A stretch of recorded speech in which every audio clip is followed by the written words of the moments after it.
Busyness looks like progress inside most workplaces. Packed calendars signal value and commitment in a way that feels obvious and measurable. Visible motion matters more than actual change, because motion is easy to see and easy to reward. The system tracks activity, not direction, so effort gets counted even when outcomes do not shift. People stay busy on safe tasks that never alter results, and the reward they receive is stability rather than progress. Most workdays follow the same predictable shape. Messages arrive before the day properly starts, and meetings fill the calendar until there is no clear space left.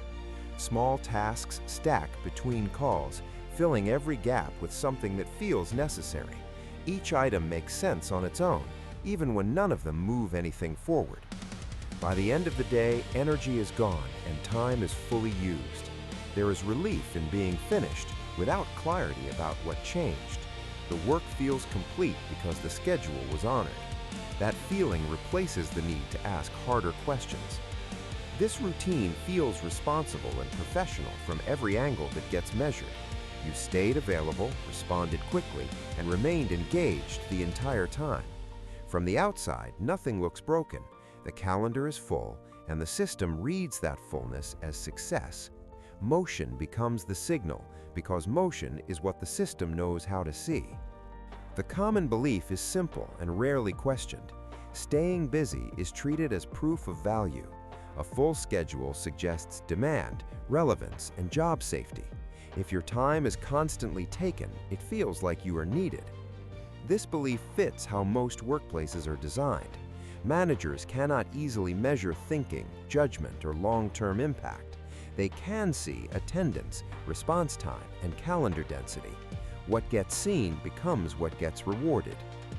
Busyness turns into a signal that replaces trust. When output is hard to judge, activity becomes the proxy. Being present looks like contribution, even when nothing durable is produced. Over time, that signal feels safer than silence. A packed calendar starts to feel like protection. Empty space looks exposed and hard to explain. It can be read as disengagement, low importance, or risk, so people learn to avoid gaps before they appear. Saying yes becomes the default. Tasks are accepted quickly to maintain momentum. The goal shifts quietly from changing outcomes to staying occupied. Success becomes defined by how full the day looks, not by what actually moved. This belief spreads because it feels practical and cautious. It rewards visible compliance and penalizes absence. Most people absorb it without noticing, then organize their work lives around staying busy rather than being effective. This belief fits how most workplaces actually feel day to day.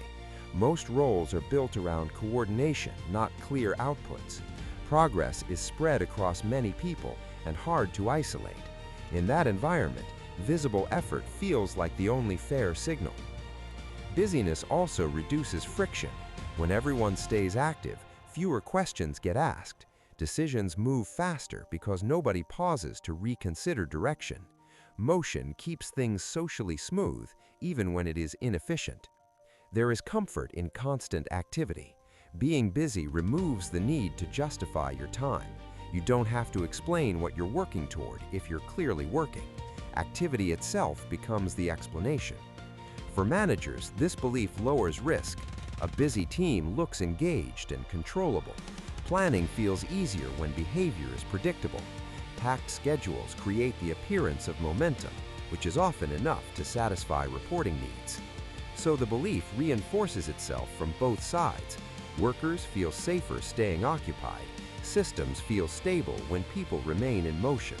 Nothing about this feels irrational in the moment. It feels aligned with how modern work is organized and judged. The break doesn't happen all at once. It happens through accumulation. Motion slowly replaces judgment, and full days replace clear direction. Effort rises, but leverage stays flat. As schedules fill, pause disappears. There is no clean space to step back and ask what the work is actually doing. When every hour is claimed, reflection starts to look like absence. Absence feels unsafe, so it gets avoided. Work becomes reactive by default. Tasks arrive and get handled in order. Urgency sets the agenda, not importance. The calendar quietly decides what deserves attention next. This is where progress stalls without signaling danger. The system keeps rewarding fast replies and visible effort.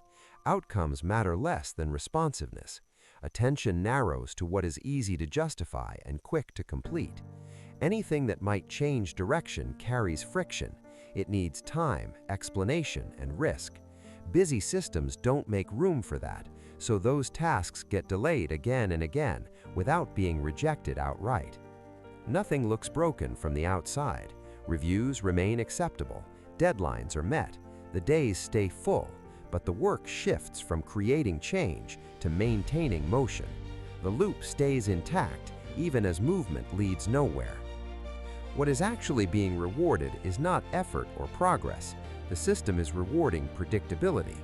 Busy behavior is easier to model, schedule, and budget around. Predictable workers reduce uncertainty. Busyness narrows behavior into known patterns. When calendars stay full, actions repeat in familiar ways. That repetition makes people easier to plan for and easier to manage. The system prefers that stability. This is why busyness feels quietly encouraged. It turns people into reliable inputs. Time gets converted into visible activity that fits reporting lines and planning tools. Direction matters less than consistency. Most people don't notice this because it feels personal. It feels like approval for being responsible and committed. But the reward is not about quality or change. It's about making behavior legible. Predictable motion lowers friction for the system. Decisions can be made without surprises. Resources can be allocated without explanation. Busyness smooths operations even when outcomes do not improve. So the system reinforces motion that stays within known boundaries. That reinforcement is subtle and constant. Over time, people learn what kind of work gets recognized, and they adjust without being told. Once predictability is rewarded, behavior starts to compress. People learn which actions feel safe and which ones feel costly. Safe work gets repeated.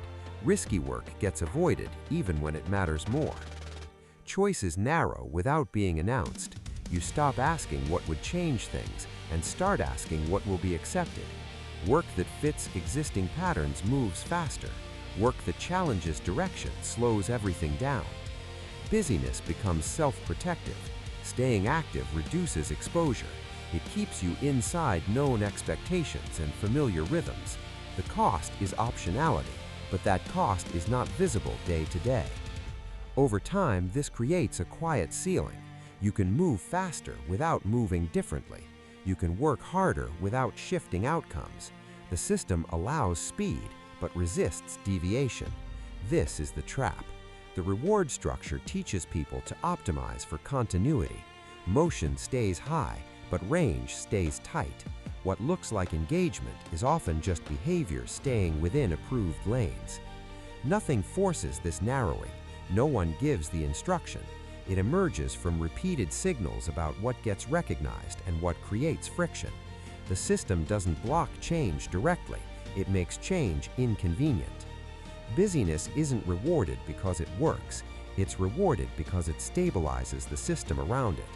Predictable motion makes planning easier, reporting cleaner, and behavior easier to contain. This is why the loop is hard to see from the inside. It feels like professionalism and responsibility. It feels like doing what the role asks, but the reward is not progress. The reward is staying legible and easy to manage. Over time, motion replaces meaning. Full days replace clear movement. The system keeps running smoothly even as direction stays fixed. That smoothness becomes the goal, whether anyone says it out loud or not. Nothing here requires bad intent. No one has to design a trap. Incentives alone are enough. When activity is easier to reward than change, activity wins.